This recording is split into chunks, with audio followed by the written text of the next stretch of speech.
عصابة السراق التشكيل استحقاق يا عصابة السراق التشكيل استحقاق يا عصابة السراق التشكيل استحقاق يا عصابة السراق التشكيل استحقاق يا عصابة السراق التشكيل استحقاق يا عصابة السراق التشكيل استحقاق يا عصابة السراق التشكيل استحقاق يا عصابة السراق التشكيل استحقاق يا عصابة السراق التشكيل استحقاق يا عصابة السراق التشكيل استحقاق يا عصابة السراق التشكيل استحقاق يا عصابة السراق التشكيل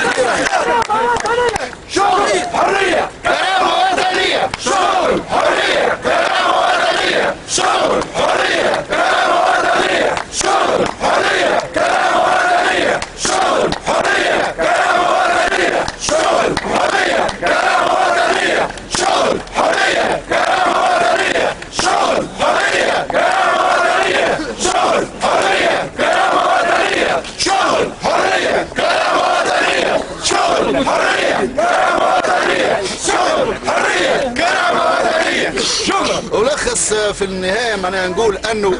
لاحظوا أنه ثم تعتيم إعلامي كبير ياسر على الموضوع،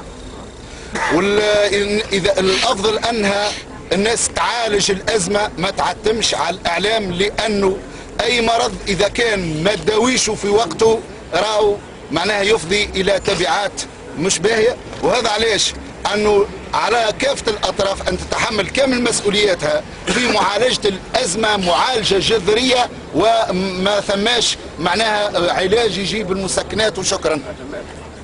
اخواني، تحية كبار الى شهداء من الحوض المنجمي، الى بوزيد، الى كل الجهات المحرومة. اليوم ما يعيشه ابناء شعبنا في بوزيد وفي الحوض المنجمي لا يختلف عن الوضع منها في سليانة، ونحن على المبادئ من بوزيد الى الحوض المنجمي الى سليانة وسنظل هكذا. اليوم ناس ما قاعدة تموت في بوزيد وفي الحوض المنجمي واحد من اجل الشغل، من اجل حق طبيعي في هذه البلاد، هو حق الشغل، حق الكرامة، حق الحصول على شغل، لانه من كرامتهم على شغله ومن حقه معناها الطبيعي انه يشتغل. اليوم الناس معناها قاعدة تموت دفاعا وقاعدة تحترق دفاعا معناها على مطالبها ودفاعا على شغلها. اليوم القضية تهمشت وتحولت من طلب شغل معناها وحق الكرامة إلى ناس معناها اعتقلوها في السجون، وأصبح كل الجماهير المتدخلة والمساندة في المسيرات أنها تلهث وراء إخراج المساجين من السجون والمعتقلين. حولوا مطلبنا من